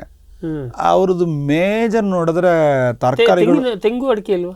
ತೆಂಗು ತಾನ್ಸಾನಿಯಾ ಕೋಸ್ಟಲ್ ಏರಿಯಲ್ಲಿ ಇದಾವೆ, ಕೆನ್ಯಾವಲ್ಲಿ ಇದಾವೆ. ಬಟ್ ಈ ಕಡೆ ಇದು ಮ್ಯಾಂಗೋ ಇದೆ, ಮ್ಯಾಂಗೋ ಜಾಸ್ತಿ ಇದೆ. ಅವಕಾಡೋ ಜಾಸ್ತಿ ಇದೆ, ಇಥಿಯೋಪಿಯಲ್ಲಿ ಸಿಕ್ಕಾಪಟ್ಟೆ ಅವಕಾಡೋ ಇದೆ. ಓಕೆ. ಅದು ಏನಕ್ಕೆ ಬಳಸ್ತಾರೆ? ತಿನ್ನಕ್ಕೆ? ಮಾಮೂಲಿ ಟೇಬಲ್ ಪರ್ಪಸ್, ಜ್ಯೂಸು ಮಾಡ್ತಾರೆ. ಸೊ ಇಥಿಯೋಪಿಯಲ್ಲಿ ಒಂದೊಂದು ದೇಶದಲ್ಲಿ ಒಂದೊಂದು ಫ್ರೂಟ್ ಸ್ಪೆಷಲ್. ಇಲ್ಲಿ ನೀವು ಕೆನ್ಯಾ ನೋಡಿದ್ರೆ ಅವಕಾಡೋ ಸಿಕ್ಕಾಪಟ್ಟೆ ಎಕ್ಸ್ಪೋರ್ಟ್ ಆಗ್ತಾ ಇದೆ, ಸಿಕ್ಕಾಪಟ್ಟೆ. ಓಕೆ. ಆಮೇಲೆ ಅದೇ ಥರ ತಾನ್ಸಾನಿಯಲ್ಲಿ ಕಲಿಮಂಜರ್ ಕೆಳಗಡೆ ಥೌಸಂಡ್ಸ್ ಆಫ್ ಏಕರ್ಸ್ ಅವಕಾಡೋ ಬೆಳೆಸ್ತಾ ಇದ್ದಾರೆ. ಓಕೆ. ಆಮೇಲೆ ಇನ್ನೊಂದು ಇಥಿಯೋಪಿಯಲ್ಲಿ ನೋಡಿದ್ರೆ ನೀವು ನಮ್ಮ ಎಳ್ಳು ಅದು ಬೆಳೆಸ್ತಾ ಇದ್ದಾರೆ. ವರ್ಲ್ಡ್ ಬೆಸ್ಟ್ ಸಸಾಮಿ ಬರ್ತಾ ಇದೆ ಅಲ್ಲಿ. ಓಕೆ. ಇಥಿಯೋಪಿಯಲ್ಲಿ. ಆಮೇಲೆ ಚಿಕ್ ಪೀಸು, ಆಮೇಲೆ ಹಾಸ್ ಗ್ರಾಮು, ಆಲ್ ಕೈಂಡ್ ಆಫ್ ಇದು ಸ್ಪೈಸಸ್ ಎಲ್ಲ ಮಾಡ್ತಾ ಇದ್ದಾರೆ. ಲೈಕ್ ಫಾರ್ ಎಕ್ಸಾಂಪಲ್ ಟರ್ಮರಿಕ್, ಆಮೇಲೆ ಜಿಂಜರ್, ಬ್ಲ್ಯಾಕ್ ಕ್ಯುಮಿನ್, ಅದೆಲ್ಲ ಎಕ್ಸ್ಪೋರ್ಟ್ ಮಾಡ್ತಾರೆ ಇಥಿಯೋಪಿಯನ್ಸ್. ಓಕೆ. ಸೊ ಇದು ಇಥಿಯೋಪಿಯಲ್ಲಿ. ಕೆನ್ಯಾಲಿ ಜಾಸ್ತಿ ನೋಡಿದ್ರೆ ನಿಮಗೆ ಕ್ರಾಪ್ಸ್ ನೋಡಿದ್ರೆ ಕಾರ್ನ್, ಅದು ಬಿಟ್ಟರೆ ನಿಮಗೆ ವೆಜಿಟೇಬಲ್ ಬರ್ತದೆ. ಲೈಕ್ ಆಲೂ, ಕ್ಯಾಬೇಜ್ ಬೆಳೆಸ್ತಾರೆ. ಕ್ಯಾಬೇಜು ಅದು ಎಲ್ಲ ಕಡೆ ಇದೆ. British rule, there are two different things. ಅಲ್ಲಿ ಬ್ರಿಟಿಷ್ ಎಲ್ಲಿ ರೂಲ್ ಮಾಡಿದಾರೋ ಆ ಕಡೆ ಎಲ್ಲ ಒಂದೇ ಟೈಪ್ ಫುಡ್ ಇರ್ತದೆ. Potato, cabbage, tomato, onion common. ಇದಿಲ್ವಾ? ಗೋಧಿ ಇಲ್ವಾ? ಗೋಧಿ ಇದೆ, ಗೋಧಿ, ಬಾರ್ಲಿ ಇದಾವೆ. ಗೋಧಿ ಅಫ್ಕೋರ್ಸ್ ಐ ಫರ್ಗಾಟ್. ಗೋಧಿ ಅವರು ತಿನ್ನಲ್ಲ ಜಾಸ್ತಿ, ಬಟ್ ಜಾಸ್ತಿ ಇದೆ ಅಲ್ಲಿ. ಏನು ಮಾಡ್ತಾರೆ? ಬ್ರೆಡ್ಡಿಗೆ. ಈಗ ಬ್ರಿಟಿಷ್ ಬಂದಾಗ ಬ್ರೆಡ್ ಬಂದ್ಬಿಟ್ಟದಲ್ಲಿ ಬೇಕು. ಸೊ ಎಲ್ಲ ಬ್ರೆಡ್ ತಿಂತಾರೆ ಬೆಳಗ್ಗೆ. Normally educated families they started taking bread. Okay. ಆಮೇಲೆ ಇಡ್ಲಿ ತಿಂದಂಗೆ ಅವ್ರ ಬ್ರೆಡ್. ಆಮೇಲೆ ಬಾರ್ಲಿ ಸಿಕ್ಕಾಪಟ್ಟೆ ಬೆಳೆಸಿ, ಯಾಕಂದ್ರೆ ಬಿಯರ್ ಕುಡಿತಾರೆ ಸಿಕ್ಕಾಪಟ್ಟೆ. ಆಫ್ರಿಕಾದವ್ರು ಕುಡಿತಾರೆ. ಕುಡಿಯೋದಂದ್ರೆ ಅವರು that is the life. Okay. ಒಳ್ಳೆ ಜನ ಇದ್ದಾರೆ ಅಂತ ಆಯ್ತು. ಎಂಜಾಯ್ ಮಾಡ್ತಾರೆ ಲೈಫ್. ಸಿ ದೇವರೆಲ್ಲ ಒಳ್ಳೆದ ಅಂದರೆ ನೇಚರ್ ಕೊಟ್ಟಿದ್ದಾರೆ, they enjoy the life. Okay. ಕುಡುಕರು ಎಲ್ಲ ಸಂಬಳ ಕೊಟ್ಟಿದ ಮೇಲೆ ಅವತ್ತು ಸಾಯಂಕಾಲ ನೋಡಿದ್ರೆ ಎಲ್ಲರೂ ಫುಲ್ ಡೌನ್ ಆಗಿರ್ತಾರೆ. ಒಳ್ಳೆಯದು, ನಾಳೆ ಕೆಲಸಕ್ಕೆ ಬರ್ತಾರೆ. ನೀವು ಕೊಟ್ಟಿದ್ದೆಲ್ಲ ಉಳಿಸ್ಕೊಂಡ್ರೆ ನಾಳೆ ಬರೋದಿಲ್ಲ. ಓಕೆ. ಈಗ ಕಮ್ಮಿಂಗ್ ಬ್ಯಾಕ್ ಟು ಫ್ಲೋರಿಕಲ್ಚರ್. ಸರಿ, ಈಗ ನೀವು ಇದು ಹೇಳಿದ್ರಿ, ಯಾವ ಬೆಳೆಗಳು ಬರುತ್ತೆ ಅಂತ ಹೇಳಿದ್ರಿ, ಯಾವ ದೇಶಗಳು ಮಹತ್ವ ಇದೆ ಅಂತ ಹೇಳಿದ್ರಿ. ಈಗ ಅಲ್ಲಿ ಒಂದು ನೈಸರ್ಗಿಕವಾಗಿ ಮಣ್ಣು ಚೆನ್ನಾಗಿದೆ, ನೀರು ಚೆನ್ನಾಗಿದೆ, ಆಮೇಲೆ ಭೂಮಧ್ಯ ರೇಖೆ ಹತ್ತಿರ ಇರೋದಕ್ಕೆ ಅವರಿಗೆ ಬೆಳಕು ತುಂಬ ಚೆನ್ನಾಗಿದೆ, ಟೆಂಪ್ರೇಚರ್ ಹದ ಇದೆ, ಬ್ಯಾಲೆನ್ಸ್ ಇದೆ. ಈ ಕಾರಣಕ್ಕಾಗಿ ಅವರು ಹೆಚ್ಚಾಗಿ. ಇನ್ನೊಂದು ಲೇಬರ್ ಚೀಪಲ್ಲಿ ತುಂಬ ಇಂಪಾರ್ಟೆಂಟ್. ಹೌದು. ಯಾಕೆಂದರೆ ಲೇಬರ್ ನೀವು ನೋಡಿದ್ರೆ ಒಂದು ದಿವಸಕ್ಕೆ $2 ಕೊಡ್ತೀವಿ, $2.5 ಅಂದರೆ ನಮ್ಮ ರೂಪಾಯಲ್ಲಿ $150 ಅಷ್ಟೇ. ಅಂದರೆ ಒಂದು ಹೆಚ್ಚು ಕಡಿಮೆ ಆಗ್ಬೋದು. ಬಟ್ ಯುರೋಪಲ್ಲಿ ಒಂದು ಪ್ರಾಜೆಕ್ಟ್ ಮಾಡಬೇಕಂದ್ರೆ ಪರ್ ಸ್ಕ್ವೇರ್ ಮೀಟರ್ಗೆ ಅವರು 200-300 ಯೂರೋಸ್ ಖರ್ಚು ಮಾಡಬೇಕು, ಗ್ಲಾಸ್ ಹೌಸ್ ಮಾಡಿಸ್ಬೇಕು. ಇಲ್ಲಿ ಬಂದಾಗ ಅವರು ಬರೀ ಪ್ಲಾಸ್ಟಿಕ್ ಹಾಕ್ಕೊಂಡು ಇಟ್ ಈಸ್ ನಥಿಂಗ್ ಬಟ್ ಒಂದು $30 ಮುಗಿಸ್ಬಿಡ್ತಾರಲ್ಲ. ಓಕೆ. ಅಷ್ಟು ವ್ಯತ್ಯಾಸ. ಸೊ ಹಾಗಾಗಿ ಇಲ್ಲಿ ಓಕೆ, ಇಲ್ಲಿ ಉಷ್ಣತೆ ಈ ಥರ ಎಲ್ಲ ಬ್ಯಾಲೆನ್ಸ್ ಇರೋದಕ್ಕೆ ಇಲ್ಲಿ ಸ್ಟ್ರಕ್ಚರ್ ಖರ್ಚು ಕಡಿಮೆ. ಆಮೇಲೆ ಕ್ಲೈಮೇಟ್ ಚೆನ್ನಾಗಿದೆ, ಸೂರ್ಯ ಇದೆ, ಅದೇ ಎಲ್ಲ ದೃಷ್ಟಿಯಿಂದ ಎಲ್ಲ ಇದೆ. ಸರಿ, ಈಗ ಎಲ್ಲಕ್ಕಿಂತ ನೀವು ಹೇಳಿದಂಗೆ ಲೇಬರು ಕಡಿಮೆ ಸಿಗ್ತಾರೆ, ಅದು ತುಂಬ ಇಂಪಾರ್ಟೆಂಟ್. ಅಲ್ಲಿ ಒಟ್ಟಾರೆ ಜನಸಂಖ್ಯೆ ಸಾಕಷ್ಟಿದೆ ನಿಮ್ಮ ಈ ಕೆಲಸಕ್ಕೆಲ್ಲ ಸಾಕು. ಹೌದು. ಬಟ್ ಅವ್ರ ಜೊತೆಗೆ ನೀವು ಯಾವ ಭಾಷೆಯಲ್ಲಿ ಕಮ್ಯುನಿಕೇಟ್ ಮಾಡ್ತೀರಿ? ಇಂಗ್ಲೀಷ್ ಬರುತ್ತೆ ಅವರಿಗೆ? ಈ ಕೆನ್ಯಾದಲ್ಲಿ ಎಲ್ಲರೂ ಅದು ಇಂಗ್ಲೀಷ್ ಎಲ್ಲರೂ ಮಾತಾಡ್ತಾರೆ, ಓದಿರೋರೆಲ್ಲ ಮಾತಾಡ್ತಾರೆ. ಬಟ್ ನೀವು ಒಳಗಡೆ ಎಲ್ಲೋ ಫಾರ್ಮ್ ಮಾಡ್ತೀವಿ, ಇಂಟೀರಿಯರ್ಗೆ ಹೋದ್ರೆ ಸ್ವಲ್ಪ ಸ್ವಾಗಿಲಿ ಇದ್ರೆ ಚೆನ್ನಾಗಿರ್ತದೆ. ಬಟ್ ಅವರು ಇಂಗ್ಲೀಷ್ ತಿಳ್ಕೊಂಡ್ಬಿಡ್ತಾರೆ. ಸೊ ಬಟ್ ಸ್ವಾಹಿಲಿ ಭಾಳ ತುಂಬ ಈಸಿ. ಬಟ್ ನಿಮ್ಮ ತಮಿಳುನಾಡಲ್ಲಿ ಮಾತ್ರ ಆ ದೇಶಕ್ಕೆ ಹೂವಿನ ಬೆಳೆಯನ್ನು ತಂದವರು ಯಾರು? ಈಗ ಅಲ್ಲಿ ಇವೆಲ್ಲ ಹೂವನ್ನು ಬೆಳೆಸುವ ಕಂಪನಿಗಳು ಅದೇ ದೇಶದವ ಅಥವಾ ಎಲ್ಲ ಹೊರಗಿಂದ ಹೋದವರ? ಬಿಗಿನಿಂಗ್ ಸ್ಟಾರ್ಟಿಂಗಲ್ಲಿ ಬ್ರಿಟಿಷ್ ಇದ್ದಾರಲ್ಲ, ಕೆನ್ಯಾ, ತಾಂಜಾನಿಯಾ, ಝಾಂಬಿಯಾ, ಜಿಂಬಾಬ್ವೆ, ಇವರೆಲ್ಲ ಮುಂಚೆ ಎಲ್ಲ ಬ್ರಿಟಿಷ್ ಕಾಲನೀಸ್ ಇತ್ತು. ಹಂಗಾಗಿ ಬ್ರಿಟಿಷ್ ಅಲ್ಲೇ ಸೆಟ್ಲ್ ಆಗಿದ್ದಾರೆ, ಕೆಲವರು ಫ್ರಮ್ ಜನರೇಷನ್ ಸೆಟ್ಲ್ ಆಗಿದ್ದಾರೆ. ಅವ್ರದ್ದು ಒಂದು ಸಂಬಂಧ ಇತ್ತು ಲಂಡನ್ ಜೊತೆಗೆ. ಆ ಸಂಬಂಧ ಆಗಿ ಹಂಗೆ ಅವರು ಹೂವಿನದು ವ್ಯವಹಾರ ಸ್ಟಾರ್ಟ್ ಮಾಡಿದ್ರು. ಹಂಗಾಗಿ ಸ್ಟಾರ್ಟ್ ಆಯಿತು. ಫಸ್ಟ್ ಬ್ರಿಟಿಷೇ ಸ್ಟಾರ್ಟ್ ಮಾಡಿರೋದು. ಆಮೇಲೆ ಮಿತ್ತಿಗೆ ಎಲ್ಲರೂ ಈಗ ಇಸ್ರೇಲೀಸ್ ಬಂದರು. ಆಮೇಲೆ ಇಲ್ಲಿ ಬೆಳೆಸಿ ಅಲ್ಲಿ ಕಳಿಸೋ ಸಿಸ್ಟಮ್ ಇತ್ತು ಮೊದಲು. ಹೌದೌದು, ಬ್ರಿಟಿಷೇ ಸ್ಟಾರ್ಟ್ ಮಾಡಿರೋದು ಫಸ್ಟು. ಆಮೇಲೆ ಮೆತ್ತಿಗೆ ಇಸ್ರೇಲೀಸ್ ಬಂದರು. ಆಮೇಲೆ ಡಚ್ನವ್ರು ಬಂದರು. ಈಗ ಈ ಕೆನ್ಯನ್ ಎಕಾನಮಿ ನೋಡಿದ್ರೆ ಒಳ್ಳೆ ಸೈಸಬಲ್ ಬಿಸ್ನೆಸ್ ಇಂಡಿಯನ್ ಕೈಯಲ್ಲಿ ಇದೆ. ಅದು ಈ ಫ್ಲೋರಿಕಲ್ಚರ್ ಒಂದೇನೋ ಅಥವಾ ಬೇರೆ ಕ್ಷೇತ್ರ? ಎಲ್ಲ ಬಿಸ್ನೆಸ್ ಅವ್ರ ಹತ್ರ ಇದಾವೆ. ಇಂಡಿಯನ್ಸ್ ಹಂಗಾರೆ ಇಂಡಿಯಾದವರು ಅಲ್ಲಿ ಇನ್ಫ್ಲೂಯೆನ್ಷಿಯಲ್. ಯಾಕೆಂದರೆ ನಮ್ಮ ಬ್ರಿಟಿಷ್ನವ್ರು ಏನು ಮಾಡಿದ್ರು, ಬಿಫೋರ್ ಇಂಡಿಪೆಂಡೆನ್ಸ್ ಅವ್ರು ರೈಲ್ವೆ ಲೈನ್ ಮಾಡ್ತಾ ಇದ್ರು ಇಡೀ ಆಫ್ರಿಕಾದಲ್ಲಿ. ಎಲ್ಲೆಲ್ಲಿ ಅವ್ರದ್ದು ಕಾಲನೀಸ್ ಇತ್ತು ಅಲ್ಲೆಲ್ಲ ರೈಲ್ವೆ ಲೈನ್ ಮಾಡ್ತಾ ಇದ್ರು. ಹಾಗೆ ಅವರು ಆ ಆಫ್ರಿಕನ್ಸ್ಗೆ ಹ್ಯಾಂಡಲ್ ಮಾಡೋಕ್ಕೆ ಸೂಪರ್ವೈಸರ್ ಕೆಲಸಕ್ಕೋಸ್ಕರ ನಮ್ಮವ್ರು ಕರ್ಕೊಂಡು ಹೋದ್ರು. ಸ್ವಲ್ಪ ಬಣ್ಣ ಒಂದೇ ಇದೆ, ಏನೋ ಮ್ಯಾನೇಜ್ ಮಾಡ್ತಾರೆ. ಅವ್ರು ಎಲ್ಲಿಂದ ಕರ್ಕೊಂಡು ಹೋದ್ರು? ನಾರ್ಮಲಿ ಸೌರಾಷ್ಟ್ರ ಏರಿಯಾಳದ್ದು. ಹಂಗಾಗಿ ಜಾಸ್ತಿ ಪಟೇಲ್ಗಳು, ಶಾಗಳು ಹೋಗ್ಬಿಟ್ಟಿದ್ದಾರೆ.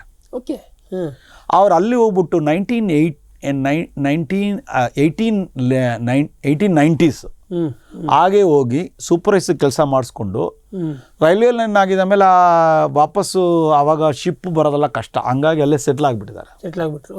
ನಮ್ಮ ನಾರ್ಮಲಿ ಗುಜ್ಬಾಯಿಗಳು ಅಲ್ಲಿ ಹೋದರೆ ಸ್ಲೋ ಆಗಿ ಅವರು ಬಿಸ್ನೆಸ್ ಸ್ಟಾರ್ಟ್ ನೋಡಿದ್ರು. ಕೆಲಸ ಮುಗೀತು. ಕೆಲಸ ಮುಗಿದಲ್ಲ Africans are the most innocent people on the earth. ಅವ್ರ ಹತ್ರ ತಮ್ಮ ಇಂಟೆಲಿಜೆನ್ಸ್ ತೋರಿಸ್ಬಿಟ್ಟು ಬಿಸ್ನೆಸ್ ಮಾಡ್ಸಕ್ಕೆ ಸ್ಟಾರ್ಟ್ ಮಾಡಿದ್ರು.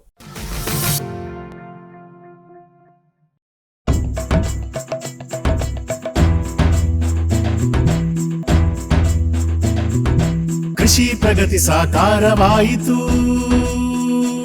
ಸ್ಟಿಲ್ ತಂತ್ರಜ್ಞಾನದಿ ಸಾಧ್ಯವಾಯಿತು, ಬದಲಾವಣೆಗೆ ಕಾಲ ಕೂಡಿ ಬಂತು. ಸ್ಟಿಲ್ ಉಪಕರಣಗಳು ತನ್ನಿ ಪರಿವರ್ತನೆ.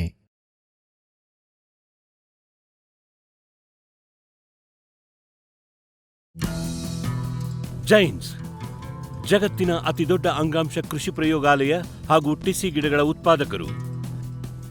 ಸಮೃದ್ಧ ಇಳುವರಿಗೆ ಜೈನ್ ಜೀನೇನ್, ಯಾಲಕ್ಕಿ, ನೇಂದ್ರನ್ ಹಾಗೂ ಕೆಂಪು ಬಾಳೆ ಸಸಿಗಳು, ದಾಳಿಂಬೆ, ಭಗವತಳಿಯ ರೋಗಮುಕ್ತ ಸಸಿಗಳು, ಲಕ್ನೋ 49 ಪೇರಳೆ, ಸ್ಟ್ರಾಬೆರಿ ಇತ್ಯಾದಿ ಗಿಡಗಳು ಯೋಗ್ಯ ಬೆಲೆಯಲ್ಲಿ. ಅಂಗಾಂಶ ಕೃಷಿಯ ಜಾಗತಿಕ ಬ್ರ್ಯಾಂಡ್ ಜೈನ್.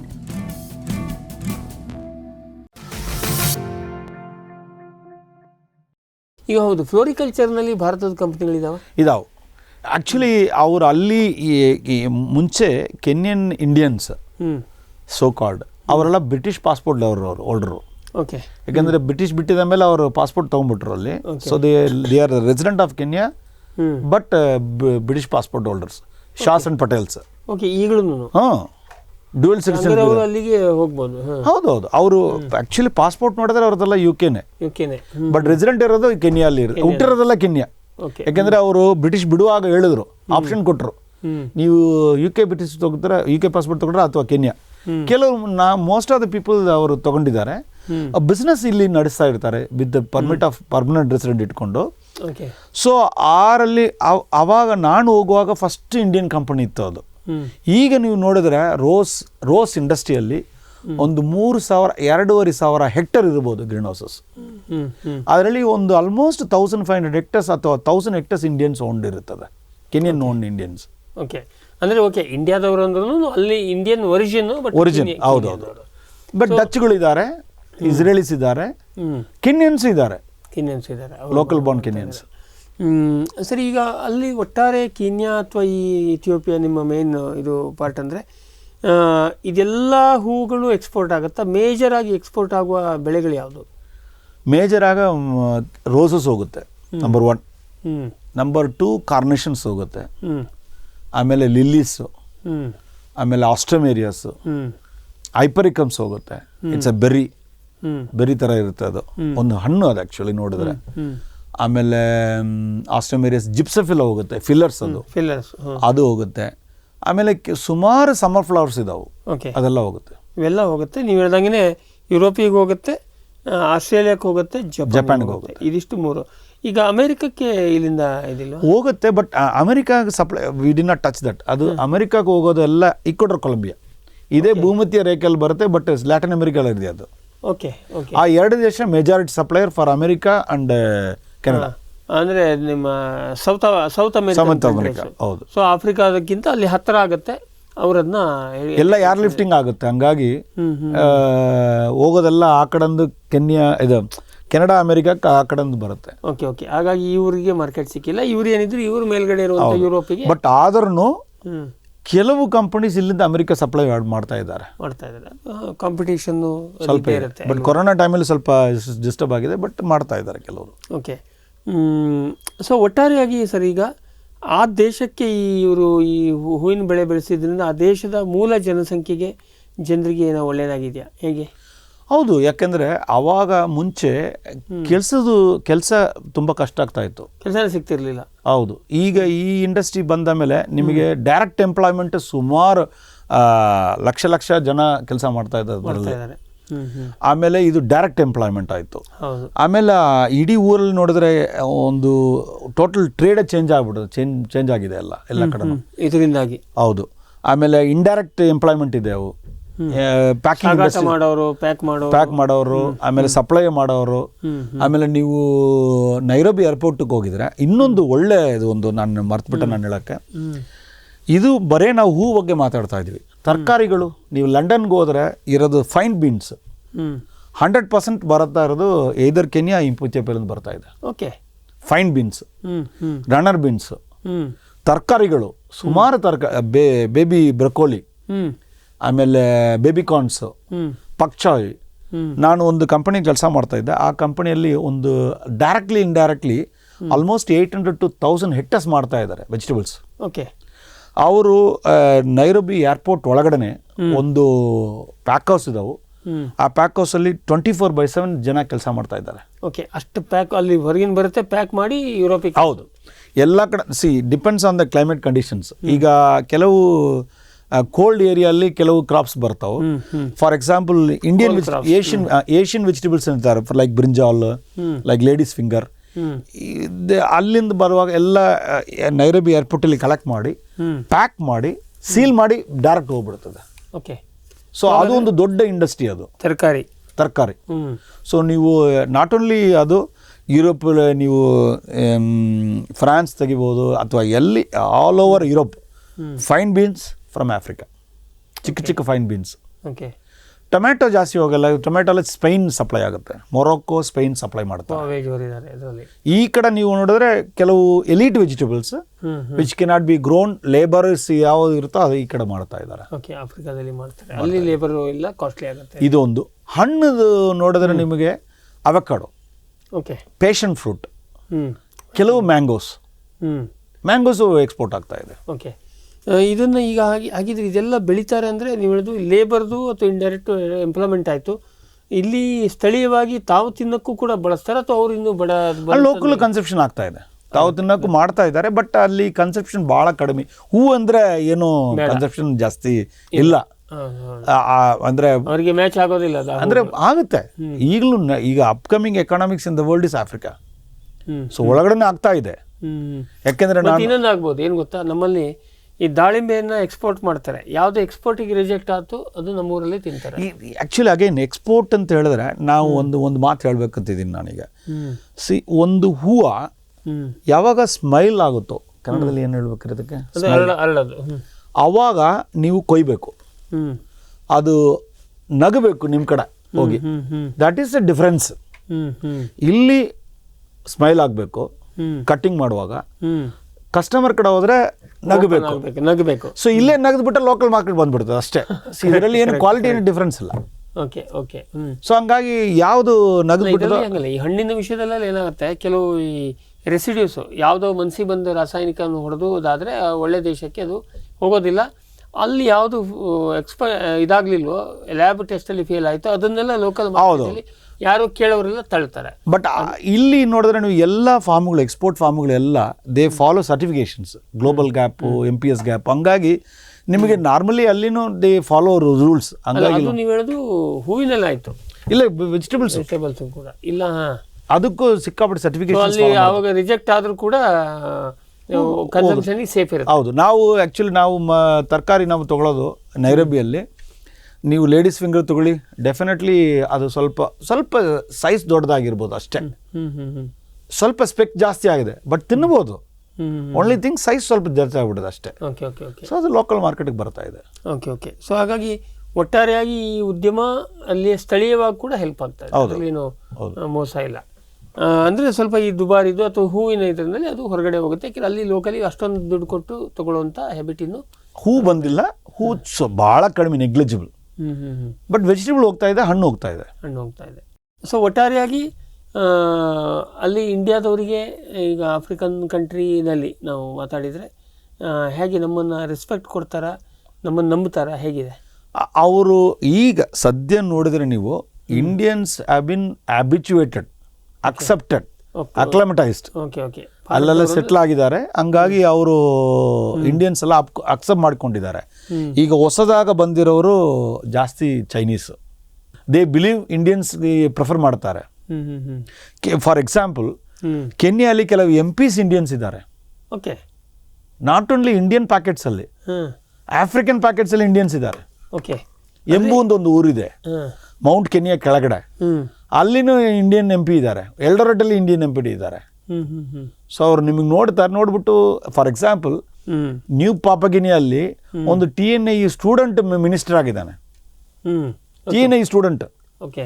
ಬಟ್ ಕರೆಕ್ಟ್, ಇದು ಒಳ್ಳೇದು. ಆದರೆ BJPನವರಿಗೆ ಹೇಳ್ಬೇಡಿ, ಮತ್ತು ಅಲ್ಲಿ ಪಾರ್ಟಿ ಆಫೀಸ್ ಮಾಡಿದ್ರೆ ಕಷ್ಟ. ಸೊ ಒಟ್ಟಾರೆಯಾಗಿ ಭಾರತದವರಿಗೆ ಅಲ್ಲಿ ಇನ್ನೂ ಹೆಸರು ಕೆಡಿಸ್ಕೊಂಡಿಲ್ಲ. ಬಟ್ ಈ ನಮ್ಮ ಎಲ್ಲ ಕಂಪ್ನಿಗಳು ಹೋಗಿ ಮೇಲ್ನೋಟಕ್ಕೆ ನಾವು ಇಂಡಿಯಾದ ಕೃಷಿ ಕಂಪ್ನಿಗಳು ಸಾಕಷ್ಟು ಹೋಗಿ ಅಲ್ಲಿ ಭೂಮಿಯನ್ನು ಹಾಳು ಮಾಡ್ತಾ ಇದ್ದೇವೆ ಅಂತ ಕೇಳ್ಪಟ್ಟಿವಿ. ನಿಜನ ಇಂಡಿಸ್ಕ್ರಿಮಿನೇಟ್ ಆಗಿ ಅಲ್ಲಿ ವರ್ಜಿನ್ ಸಾಯಿಲಿಗೆ ಫರ್ಟಿಲೈಸರು ಇನ್ನೊಂದು ಮತ್ತೊಂದು ಹಾಕಿ ಒಟ್ಟಾರೆ ಹಾಳು ಮಾಡ್ತಾ ಇದ್ದಾರೆ ಅಂತ. ಅದು ಸ್ವಲ್ಪ ಯಾವಾಗ ಫರ್ಟಿಲೈಸರ್ ಸ್ಟಾರ್ಟ್ ಆಗಿತ್ತು ಆಗಿಂದ ನಡೀತಾ ಇದೆ. ಅದು ಇಂಡಿಯಾದವರು ಅಂತಲ್ಲ, ಒಟ್ಟಾರೆ ಎಲ್ಲರೂ ಮಾಡ್ತಾ ಇದ್ದಾರೆ. ಬಟ್ ಆದರೆ ಕೆಲವು ಎನ್ವೈರನ್ಮೆಂಟಲ್ ಅಪ್ರೋಚ್ ಜಾಸ್ತಿ ಆಗಿದೆ. ಹಂಗಾಗಿ ಎಲ್ಲ ಸ್ವಲ್ಪ ಸರ್ಟಿಫಿಕೇಶನ್ಸ್ ಎಲ್ಲ ಸ್ವಲ್ಪ ಸ್ಟ್ರಿಕ್ಟ್ ಆಗಿ ಕಂಟ್ರೋಲ್ ಮಾಡಕ್ಕೆ ಟ್ರೈ ಮಾಡ್ತಾ ಇದ್ದಾರೆ. ಅಲ್ಲಿ ಕಾಯ್ದೆ ಕಾನೂನುಗಳು ಇದೆ. ಯಾಕಂದರೆ ನಿಮಗೆ ಆ ಎನ್ವೈರನ್ಮೆಂಟಲ್ ಇಂಪ್ಯಾಕ್ಟ್ ಅಸೆಸ್ಮೆಂಟ್ ಪ್ರಾಜೆಕ್ಟ್ ಒಂದು ಕೊಡಲೇಬೇಕು. ನೀವು ಪ್ರಾಜೆಕ್ಟ್ ಮಾಡಬೇಕಂದ್ರೆ ಅದು ಕೊಡಿ ಅಂದ್ರೆ ಅಲ್ಲ, ಅದು ಎಕ್ಸ್ಪೋರ್ಟ್ಸ್ ಎಲ್ಲ ಅಲ್ಲಿ ಕ್ಲಾಸ್ ಹಾಕ್ತಾರೆ ಅವರು. ಹೌದೌದು. ಯಾಕೆಂದರೆ ಫಾರ್ ಎಕ್ಸಾಂಪಲ್ ನಾವು ಲಂಡನ್ಗೆ ಎಕ್ಸ್ಪೋರ್ಟ್ ಮಾಡ್ತಾ ಇದ್ವಿ. ನಮ್ಮ ಆಡಿಟರ್ಸ್ ಬರ್ತಾರೆ, ಲಂಡನ್ನಿಂದ ಬರ್ತಾರೆ ಚೆಕ್ ಮಾಡಕ್ಕೆ. ಅವ್ರು ಬಂದು ಟಾಯ್ಲೆಟ್ ಹೋಗಿ ನೋಡ್ತಾರೆ ಫಸ್ಟು. ನಿಮ್ಮ ಲೇಬರ್ ಟಾಯ್ಲೆಟ್ ಹೆಂಗೆ ಇಟ್ಟಿದ್ದೀರಾ, ಅದು ಫಸ್ಟು ಅದು ನೋಡ್ತಾರೆ. ಆಮೇಲೆ ನೀವು ಯಾವ ಫರ್ಟಿಲೈಸರ್ ಕೆಮಿಕಲ್ ಹೆಂಗೆ ಯೂಸ್ ಮಾಡ್ತಾ ಇದ್ದೀರಾ, ಈ ರೆಡ್, ಯೆಲ್ಲೋ, ಗ್ರೀನು, ಅದೆಲ್ಲ ಎಂಟ್ರಿ ಪಾಯಿಂಟ್ಸ್ ಎಲ್ಲ ರಿಜಿಸ್ಟರ್ ಇಟ್ಟಿದ್ದೀರಾ, ಎಲ್ಲರೂ they try to follow. But ಕೆಲವರು ಪ್ಲಾನ್ ಮಾಡಿದ ಇದರಲ್ಲಿ ನಡೀತಾ ಇದೆ, ಬಟ್ ಆದ್ರೂ ದೇ ಸ್ಟ್ರಿಕ್ಟ್ಲಿ ಫಾಲೋ. ಯಾಕೆಂದರೆ ಅಲ್ಲಿ ಹೋಗಿದ ಮೇಲೆ ನಿಮಗೆ ಮಿನಿಮಮ್ ರೆಸಿಡ್ಯೂಯಲ್ ಲೆವೆಲ್ ಕಂಡಿಡಿದ್ರೆ ನಿಮ್ದು ರಿಜೆಕ್ಟ್ ಆಗಿಬಿಡ್ತದೆ. Correct. So you have to. Okay. ಈ ಹೂವಿಗೆ ಕೂಡ ಅದನ್ನು ಫಾಲೋ ಮಾಡ್ತಾರೆ. ಹೂವಿಗೆ ಸ್ವಲ್ಪ ಕಡಿಮೆ, ಬಟ್ ಊಟಕ್ಕೆ ಕಂಪಲ್ಸರಿ. ತರಕಾರಿ ಇಂಥ ವಿಷಯದಲ್ಲಿ ಕಂಪಲ್ಸರಿ. ಹೌದು. ಓಕೆ. ವೀಕ್ಷಕರೇ, ಇಷ್ಟೊತ್ತು ನಾವು ಮೂಲತಃ ಪುಷ್ಪ ಕೃಷಿ ಸಲುವಾಗಿ ಅಂತ ಮಾತಾಡೋಕ್ಕೆ ಕೂತ್ವಿ. ಆದರೆ ಇದೆಲ್ಲ ನಮ್ಮ ನೋಡಿ, ನಾವೊಬ್ಬ ಭಾರತದವರಾಗಿ ಭಾರತದ ಕಣ್ಣಲ್ಲಿ ಅವರು ಆಫ್ರಿಕಾವನ್ನು ನೋಡಿದಾಗ ಇದೆಲ್ಲ ವಿಷಯಗಳು ನಮಗೆ ಆಸಕ್ತಿಕರ. ಇದು ನೇರವಾಗಿ ಪ್ರಯೋಜನಕ್ಕೆ ಬರುತ್ತೋ ಬಿಡುತ್ತೋಕ್ಕಿಂತ ಆಸಕ್ತಿಕರ. ಯಾಕೆಂದರೆ ಇನ್ನೂ ಅಲ್ಲಿ ಬೆಳೆಸುವ ಹೂವಿನ ಬಗ್ಗೆ ನಾವು ಭಾಳ ತಿಳ್ಕೊಂಡ್ರೆ ಅದೇನು ಪ್ರಯೋಜನ ಇಲ್ಲ. ಇದು ಸುಮ್ಮನೆ ಹೀಗೂ ಉಂಟೆ ಅಂತ ನಾವು ಕೇಳ್ಕೊಳ್ಳೋಕ್ಕೆ ಅಂತ ನಾವು ಶ್ರೀ ಸೆಂಥಿಲ್ ಕುಮಾರ್ ಅವ್ರ ಹತ್ರ ಇಷ್ಟು ಚರ್ಚೆ ಮಾಡಿದ್ವಿ. ಈ ಕಂತಿನಲ್ಲಿ ನಾವು ಇಲ್ಲಿಗೆ ನಿಲ್ಲಿಸೋಣ. ಮುಂದೆ ನಾವು ಸೆಂಥಿಲ್ ಕುಮಾರ್ ಅವ್ರ ಹತ್ರ ನಾವು ಭಾರತದ, ಯಾಕೆ ನಮ್ಮ ಆಸಕ್ತಿ ಅಲ್ಟಿಮೇಟ್ಲಿ ನಮ್ಮ ದೇಶದಲ್ಲಿ ಬೆಳೆಸ್ಬೋದಾ, ನಾವು ಬೆಳೆಸ್ಬೋದು ನಮ್ಮ ರಾಜ್ಯದಲ್ಲಿ ಹೇಳೋದೇ ನಮ್ಮ ಕೊನೆಯ ಆಸಕ್ತಿ ಇರುತ್ತೆ. ಯಾಕೆ ಅವರ ಅನುಭವವನ್ನು ಬಳಕೆ ಮಾಡಿಕೊಂಡು. ಹಾಗಾಗಿ ನಾವು ಮುಂದಿನ ಕಂತಿನಲ್ಲಿ ಭಾರತದ ಪುಷ್ಪೋದ್ಯಮದ ಬಗ್ಗೆ ಮಾತಾಡೋಣ.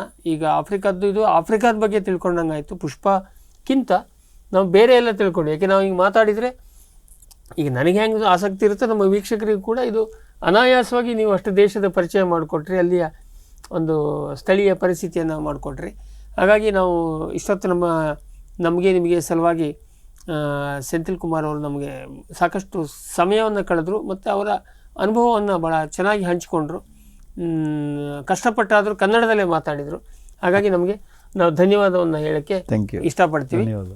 ವೀಕ್ಷಕರೇ, ನಿಮಗೂ ಕೂಡ ಧನ್ಯವಾದ ಕಾರ್ಯಕ್ರಮ ನೋಡಿದ್ದಕ್ಕೆ. ಮುಂದಿನ ಕಂತಲ್ಲಿ ಶ್ರೀ ಸೆಂಥಿಲ್ ಕುಮಾರ್ ಅವರ ಹತ್ರ ಇನ್ನಷ್ಟು ವಿಷಯವನ್ನು ಕೇಳಿ ತಿಳ್ಕೊಳ್ಳೋಣ. ನಮಸ್ಕಾರ. ಈ ಕಾರ್ಯಕ್ರಮದ ಪ್ರಾಯೋಜಕರು ಜೈನ್ ಇರಿಗೇಷನ್ ಸಿಸ್ಟಮ್ಸ್ ಲಿಮಿಟೆಡ್, ಜಾಗತಿಕ ತುಂತುರು ಮತ್ತು ಹನಿ ನೀರಾವರಿ ಉಪಕರಣಗಳ ಉತ್ಪಾದಕರು, ಬೇಸಾಯ ತಂತ್ರಜ್ಞಾನ ನಿರೂಪಕರು ಹಾಗೂ ರೋಗರಹಿತ ಟಿಶ್ಯೂ ಕಲ್ಚರ್ ಗಿಡಗಳು, ಕ್ಯಾಡ್ಬರೀಸ್, ಕೋಕೋ ಬೆಳೆಸಿ ಅಧಿಕ ಆದಾಯ ಗಳಿಸಿ, ಹಾಗೂ ಸ್ಟಿಲ್ ಇಂಡಿಯಾ, ಸ್ಟಿಲ್ ಉಪಕರಣಗಳು ತನ್ನಿ ಪರಿವರ್ತನೆ.